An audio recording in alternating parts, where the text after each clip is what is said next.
Et salut à tous, on se retrouve du coup pour le dernier match de qualification de la PDT contre Barto. Alors, point de situation, c'est la sauce.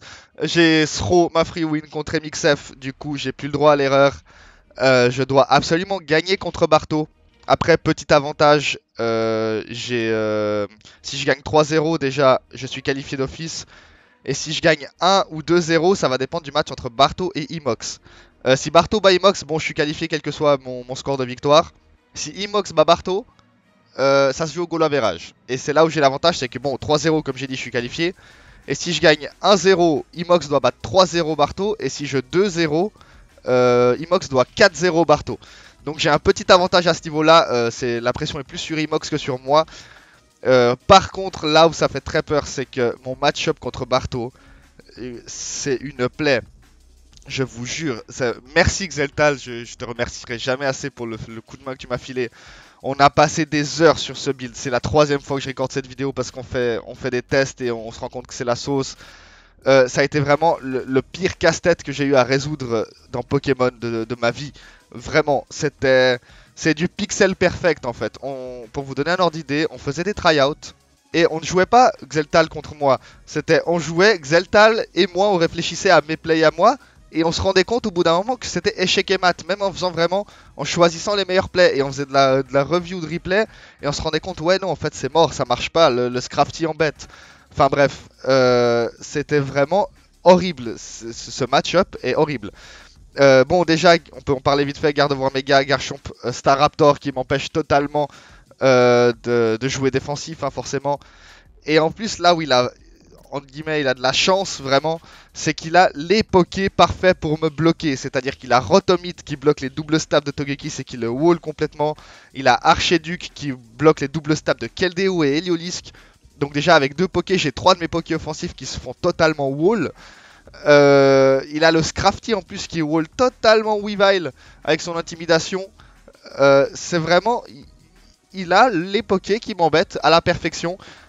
Et bon, là, c'est pas de la chance au niveau du match-up, là, c'est juste sa draft est bien faite. Il a la sticky web, vu que ses pokés offensifs sont lents. Et du coup, bah vraiment, c'était une plaie. Ce Staraptor Scarf avec la sticky, avec son potentiel de wall, avec Rotom Hit, Archduke et Scrafty, c'était horrible. Vous rendez pas compte, je crois, de la merde que ça a été avec Zeltal pour trouver un build qui puisse gagner avec les bons plays, hein. C'est que vraiment, même en faisant les bons plays, à deux à réfléchir dessus, on se rendait compte que ça ne passait pas. Et c'était horrible. Bah pour la prévision du Suisse, par contre, il y a une faille en fait dans le match-up. Et c'est là qu'on va peut-être pouvoir exploiter ça. Et qu'on a tenté d'exploiter du coup. C'est ça, c'est Gardevoir Mega, Garchomp, Staraptor, eux ils seront là. Le Gardevoir Mega avec Taunt qui empêche les Mew défensifs et tout. Le Staraptor Scarf qui a une vraie plaie sous Sticky. Le Garchomp Z-Move SR qui fait aussi très très peur, il a aucun switch-in. Et ensuite c'est là où il y a le souci, c'est que là, Ribombi Sticky, ok. Le Archiduke qui bloque le Keldeo et le Heliolisk, c'est bien. Le Scrafty qui bloque Weavile, c'est cool. Maintenant, là, il est 6-0 Togeki Scarf, à peu de choses près. Avec un peu de hack sur Meyer Slash, Togeki 6-0. Donc il a envie de Rotomid, je pense. Le problème, c'est qu'il le met à la place de qui? S'il le met à la place de Ribombi, il a plus la Sticky. S'il le met à la place d'Archiduke, il a plus son switch in Heliolisk qui est Keldeo. Il a toujours Enfin non, bah non, il a plus du tout de switch in Keldeo finalement. Et s'il le met à la place de Scrafty, il a plus switch in Weavile. Donc c'est problématique. Donc voilà, c'est sa faiblesse. En fait, là, la seule chance qu'on avait, c'est là où je vais vous expliquer un peu déjà le build, c'est d'avoir Keldeo, Heliolisk, Weavile et Togekiss dans la même team et trouver un moyen, sachant qu'on n'a pas trop le temps de défog vu que ça tape, c'est le premier qui tue l'autre qui gagne, hein, euh, sans trop gérer la sticky. Parce qu'à la base, pour vous dire, j'avais un Volbeat, Defog, Roost, Infestation, Lunge avec le Boginium Z pour pas me faire ce trick qui pouvait Defog et trap le Scrafty. Mais ça marchait bien à ce niveau-là, mais après, des fois, il y avait des. Selon les moves, ça passait pas. Du coup, c'était un peu la sauce. Donc voilà, on devait trouver un moyen d'avoir ces 4 Poké offensifs et sans trop se soucier de la sticky. Voilà. Donc il y a les Heavy Duty Boost forcément, mais du coup on perd du dégât parce qu'on n'a plus les Life Orb et tout. Donc comment est-ce qu'on gère ça? Donc voilà, je vais vous du coup présenter le petit build. Le premier forcément c'est une hyper offense, donc il y aura un suicide lead, Lycan Rock, le loup-garou main, max speed, enfin la speed pour dépasser Chomp, max attaque. Au niveau des IV, il y a une petite spécificité que je n'ai pas notée là. Donc il a 31 IV PV 80 HP, ça c'est cool. Ça c'est juste pour prendre le maximum de PV au Staraptor s'il tente de me Brave Bird sur le Switch ou que sais-je. Ensuite, j'ai 0 IV en défense et en défense spéciale. Alors, à quoi ça me sert d'avoir full IV, PV, 80 HP et 0 IV dans les défenses? Par exemple, je tank un Moonblast de Ribombi, maximum 83%. Ça veut dire que je peux encore prendre un coup de Rocky Helmet derrière au cas où il voudrait switcher sur un Accélérock. Ça, c'est une chose. Et après, je suis à 1 PV, je peux utiliser effort. Ensuite, la défense, c'est qu'il y a certains moves physiques, quand j'étais à 31 IV défense, qui ne me mettaient pas si low que ça. Pour donner un ordre d'idée, on avait tenté avec un Garchomp tête de fer qui touchait Lycan Rock et Togekiss. Et en fait, s'il me faisait tête de fer et que je faisais effort après, il était très souvent, à moins c'était sur un roll, mais plutôt à son avantage, il était très souvent au-dessus des 6% et demi. Du coup, il pouvait re-switch et revenir plus tard sur les pièges de rock et être encore en vie. Donc c'était un peu relou. Donc voilà, j'ai mis 31 IV, 0 IV défense pour vraiment lui laisser aucune chance à ce niveau-là. Niveau du moveset, piège de rock, accélérock, effort, close combat. Voilà, accélérock qui touche Staraptor, Rotomite, Ribombi, close combat, bon move neutre overall, les pièges de rock et le effort qui va potentiellement me permettre de mettre un Poké à 1 PV, ou en tout cas très très low. Donc très bon set de lead, pas de souci à ce niveau-là. Je fais confiance à Lycan Rock pour me poser les rocks. Le meilleur le meilleur cas de figure, ça serait vraiment je tue le Ribombi, je pose les rocks et je mets un Poké à 1 PV quoi. Ça c'est vraiment le meilleur cas de figure possible. Je lui demande pas tant. Mais voilà, ça sera pour mon lead, ça sera le petit Lycan Rock. Le suivant, ça sera Weavile, le Nyan Cat, Heavy Duty Boots, Max Speed pour dépasser Ribombi. Alors lui, il est passé par tous les cas de figure. Hein. Niveau du moveset, bon, je peux juste en parler. Ice Shard, Icicle Crash, Throat Chop, Swords Dance. Il est passé par Knock-Off à la place de Swords Dance. À la base, il était Adamant Life Orb. Après, il est passé Adamant Heavy Duty Boots pour finalement devenir Jolly Heavy Duty Boots. Il a eu 57 différences ce Weavile. C'était vraiment la sauce, je vous dis, hein, ce build. Ice Shard sur le Chomp, sur le Eturaptor, sur bon, le Archedic aussi d'une certaine manière. Icicle Crash qui va faire le plus de dégâts possible à Scrafty sans risquer les chances de miss. Throat Chop qui me permet de gagner le duel contre Gardevoir Mega. Alors j'ai fait un tryout contre quelqu'un qui n'est pas Xeltal. S'il me sort un Gardevoir Mega Moonblast, je vais t'insulter. Personne dont je tairai le nom, sache-le. Ensuite là, SD qui me permet de punir des switches. En fait, on s'est rendu compte que des fois il y avait des cas de figure où t'as envie de te placer et de sweep avec le dernier Poké. Mais des fois tu trouvais pas la solution. Et en fait SD c'était bien, genre je viens sur un Rotom Hit et je claque SD sur Rotom Hit. Et là il a le choix, soit il me tue avec Over Hit mais il se met à -2 et j'ai free setup derrière. Soit il a switch sur par exemple le Scrafty, mais il va se prendre à Icicle Crash à +2. Il va pas mourir, mais il va se faire mettre en range très fortement de quelque chose qui va venir plus tard. Donc voilà, en gros, lui, ça va être un bon Poké overall qui met une grosse pression à sa team. Donc il va être cool. Le prochain Poké, ça sera Keldeo Larousseau. Donc Waterium Z, la speed pour dépasser Chomp, Scald, Secret Sword, Air Slash, Calmind. Donc lui, globalement, déjà s'il joue un Archiduc défensif SP, il gagne son duel quasiment à coup sûr. En tout cas, il le met à range de n'importe qui. Avec son Calmind, double Air Slash, sachant qu'il ne meurt pas d'un Leaf Blade s'il est défensif. Scald Z a +1 one shot Gardevoir méga, donc ça c'est cool. Et le Secret Sword qui est là, qui est en move neutre, qui fait très mal, notamment à Vapo et à Scrafty, qui sont des pokés qui m'embêtent beaucoup. Donc voilà, lui par contre il sera affecté par la Sticky Web, donc un peu problématique pour lui, mais bon, je peux pas non plus mettre Heavy Duty Boot sur toute ma team. Donc voilà en gros pour le Keldeo. Le vrai problème de Keldeo c'est que il va souvent faire un kill et ramener le Staraptor en RK. Bah c'est la vie, c'est pas le seul dans ce cas là, mais c'est comme ça. Staraptor Scarf c'est une plaie et j'ai pas le choix en fait. Je dois le faire venir sur les rocks, je dois le faire prendre des dégâts sur ses attaques de recul. Donc Keldeo est cool. Heliolisk, Lizard, Jesus, Lifeorb, Max Attack, Max Vitesse, du coup pour le Chomp. Volswitch, Thunderbolt, Hyper Voice, Dark Pulse. Dark Pulse, forcément pour lure un peu le Archiduc avec la Lifeorb, ça fait mal.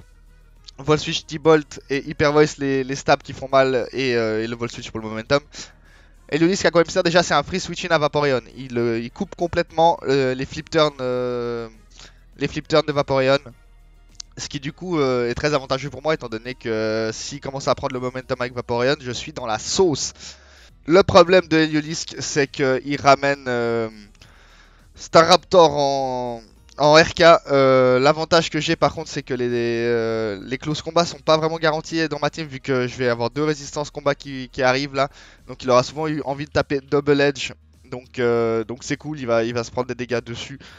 Mais voilà, Heliolisk qui va marcher un peu de pair avec LDO pour passer cet Archiduc et ce Vaporeon.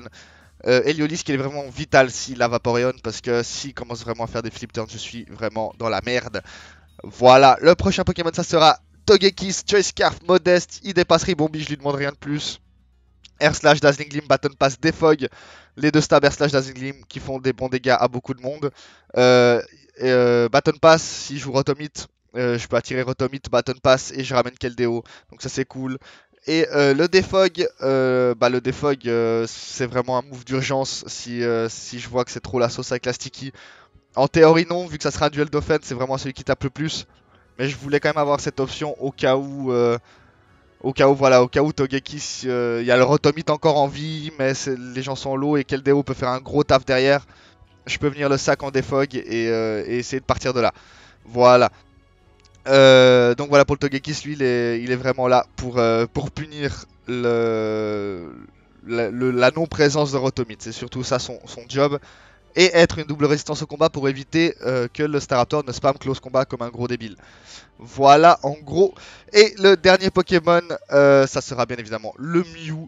Heavy Duty Boots lui aussi. C'est pour ça que j'aurais potentiellement pas besoin de Defog. Max Attack, Max Speed pour Speed Tie, le Gardevoir et le Staraptor. Poison Jab, Ice Punch, Play Rough, Dragon Dance. Alors là, ça fait partie aussi des sets qui ont beaucoup changé. Il a été Adamant avec très peu de speed, il a été joli avec cette spread, mais avec close combat sur Play Rough. Après, il est venu avec Play Rough. Voilà, en gros, Poison Jab, c'est pour le Gardevoir et le Ribombee. Le Ice Punch pour le Chomp, le Staraptor, le Archiduc. Et le Play Rough à la place de close combat. Pourquoi? Pour ce Scrafty. Trop de fois dans nos tryouts, on s'est rendu compte que le Scrafty c'était vraiment une grosse play où t'avais envie d'utiliser Weavile ou Mew pour le weekend pour l'autre, mais en fait ça suffisait pas, et ça weekendait pas assez. Alors que le Play Rough en fait a plus 0, c'est-à-dire je fais une Dragon Dance sur le Switch et il m'intimide donc je suis à plus 0. Le Play Rough fait en moyenne 70-75%. Donc c'est vraiment cool pour le coup parce que là il se fait vraiment bien mettre à range de Weavile. Et on peut partir de là. Et vraiment, ce Poké, il peut sweep selon son 6. Le vrai gros problème de 7, c'est qu'il est wall totalement par Fortress. Après, bah voilà, hein, c'est la vie, on peut pas tout faire non plus. Mais voilà, ce Poké, j'ai aussi beaucoup d'espoir dessus. Un peu comme Keldeo et Heliolisk qui marchent de pair. Mew va marcher de pair avec le Weavile pour passer ce Scrafty. Donc voilà, on verra bien ce que ça donne. J'espère que le match va vous plaire. En tout cas, ça a vraiment été une épreuve hein, pour Xeltal et moi ce build. Donc j'espère vraiment que le match va vous plaire. Et j'espère que ça va bien se passer pour ma gueule, hein, forcément, on va pas se mentir. Et du coup, on se retrouve tout de suite. Et on se retrouve du coup pour le match contre Barto. Alors avant toute chose, petite précision, j'ai changé 2 trucs dans mon build à la dernière seconde. J'ai mis Triple Axel à la place d'Icicle Crash sur Weavile. Et j'ai mis Ancienne Power à la place de Defog sur Togekiss. Voilà, c'est des petits changements jusqu'au dernier moment, hein, ce build aura été infâme. Au niveau du build de Barto, alors extrêmement surpris, pas de Garchomp, pas de Rotomite, une mono weak Togekiss Scarf, donc moi ça m'allait très très bien.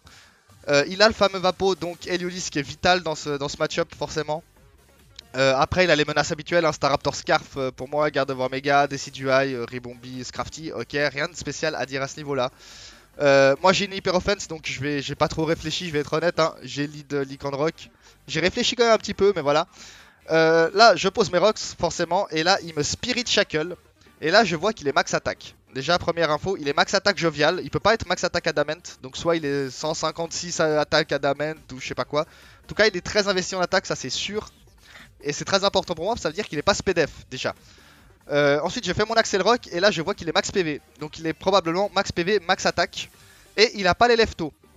Donc moi forcément mon Togekiss Scarf là, même s'il est Cobra Berry, j'en ai rien à taper. Je viens lâcher mon meilleur air slash. Soul.exe qui va commencer tout de suite avec un critique.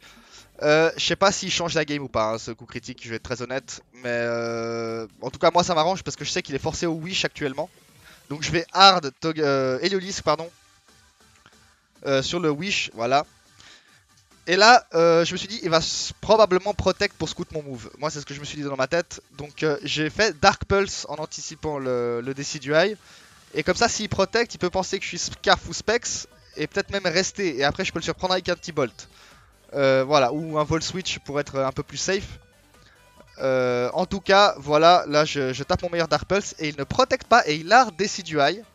Ok, et du coup, là, je le touche avec Dark Pulse et ça reveal la Colbur Berry. Donc ça c'est très important pour moi parce que du coup je sais que Weavile il est free sur le Decidueye maintenant. Surtout qu'il n'a pas de coff, il a Throat Chop je rappelle. Du coup il prend le Wish, je ne le tue plus, je vole Switch bien évidemment. Et je viens sur mon Salt.exe qui ne peut pas se faire tuer par un Decidueye, hein, soyons honnêtes.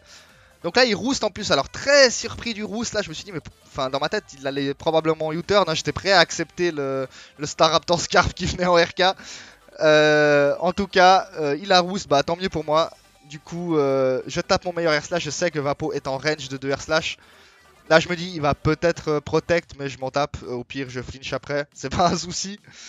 Et là, vient garde-voir en RK. Et là, bon, soit je switch et je donne un mon gratos à garde-voir. Mais vu que le goal average est important, voilà. Je me suis dit, il me tue pas de façon garde-voir. Donc, autant tenter un air slash flinch déjà. Voir si ça passe ou pas. Et je le flinch, donc cool. Bah, si je l'avais pas flinch là, j'aurais dû switch. Hein, et ça qu'un truc, Togekiss c'était beaucoup trop important. Mais j'ai eu le premier flinch, donc tant mieux pour moi. Hein. Après c'est Togekiss, hein, 60%, on connaît. Je n'ai pas le flinch par contre sur le deuxième, et du coup il me lâche un gros hyper voice. Mais je l'ai fini derrière. Je crois que ce troisième air slash ça a été le plus grand coup de pression du match. Parce que si je le miss maintenant, potentiellement j'ai lose. Mais bon, c'est pas grave, on a tenu bon. Staraptor qui vient au RK, donc là dans ma tête, c'est Staraptor Scarf. Hein. Donc forcément, moi, Togekiss, je peux pas le saquer. Hein. Il gagne contre les 3 derniers mons. J'ai trop besoin de ce Togekiss, donc j'envoie Heliolisk à la mort. Vu que Vaporeon est déjà mort, j'en ai plus vraiment besoin. Du coup, je balance mon Heliolisk. Et là, il me reveal le Quick Attack Choice Bend. Et alors là, c'est miraculeux pour moi. Pourquoi? Parce que du coup, Keldeo n'est pas 2 HKO par la Quick Attack. Je vais vous montrer le calque, là, il est là. Choice Bend, même Adamant, hein, Choice Bend Adamant, c'est 33-39. Du coup, il ne peut pas me 2 HKO. Et je sais que le Decidueye n'est pas Colburberry, n'est pas Cobra Berry. Donc là, globalement, il a un Staraptor qui ne peut pas me 2 HKO, vu qu'il est lock sur Quick Attack. Et 3 faiblesses au vol derrière. Sachant que moi mon air slash ne le tue pas là, il est à, ça lui fait minimum 40% et il est à 76, donc je le 2 HKO moi. Mais il a pas de switch-in à air slash, donc c'est assez free. Je air slash. Ah là, je mets du coup des Decidueye en range, là encore une fois j'ai eu très peur de le miss, mais c'est passé. Il vient me RK avec Ribombi. Et là je calque, voilà j'étais en tryhard absolu, hein, je vous le dis tout de suite. Voilà, Moonblast max attack SP c'est 81-96%. Il pouvait être modeste, mais modeste il était même pas sûr je crois, il avait 50%. 37% de chance de me tuer en étant modeste. Du coup je me suis dit, on va pas jouer au plus fou, hein. On va lâcher notre meilleur Z-Water là-dessus. C'est parti. Hein. Et il reveal Quiver Dance, donc là c'était extrêmement dangereux pour moi. Surtout qu'il se mettait du coup à plus 1 en DefSP et le Z Scold du coup qui faisait 88, 105. S'il avait pas de DefSP, je sais pas quel était son invest, en tout cas ça le tue. Keldeo qui hard carry la game et là bah forcément il a un Staraptor Choice Bend. Je sais que je suis plus rapide du coup, je le tue, le critique n'a pas joué, je lui mettais 60% minimum. Et le Scrafty du coup qui vient et qui ne peut absolument plus rien faire, il se prend un gros 63%. Je ne sais même pas quelle était la répart, on peut le calque hein, vite fait. Ok, bon là j'ai gagné 4-0 du coup. Le Scrafty, j'aimerais bien savoir quelle était sa répart. Pour prendre 63% il a pris. Ok, donc ah mais ça c'est Shuffle, ok. Donc il était max HP j'imagine. Max HP, max def. Ah ouais, peut-être un max HP, max def du coup, potentiellement. Donc c'était bien le set bien insupportable que je pensais. Du coup voilà, en tout cas je 4-0 l'ami Barto. Bah vraiment inespéré pour moi. Un 4-0 contre Barto avec le match-up qu'il avait, c'était vraiment inespéré. Du coup je suis qualifié, donc je suis content, je passe en playoff. Je suis vraiment très très content. Là c'est Keldeo et Togekis qui ont fait toute la game à eux deux. Donc vraiment très content. Mew et Weavile qui ne sont même pas sortis. Un plaisir finalement. Là, je pense vraiment Barto qui a. La grosse erreur de Barto, c'est Choice Ben Staraptor. Là, s'il était Scarf, j'aurais jamais pu le 4-0. Ça aurait été un 2-0, je pense. Peut-être un 3, je ne sais pas. Mais en tout cas, voilà, je gagne, je suis qualifié. C'est super cool pour moi, je suis super content. J'espère que le match vous a plu. Et du coup, on se retrouve tout bientôt pour les playoffs. Allez, des bisous.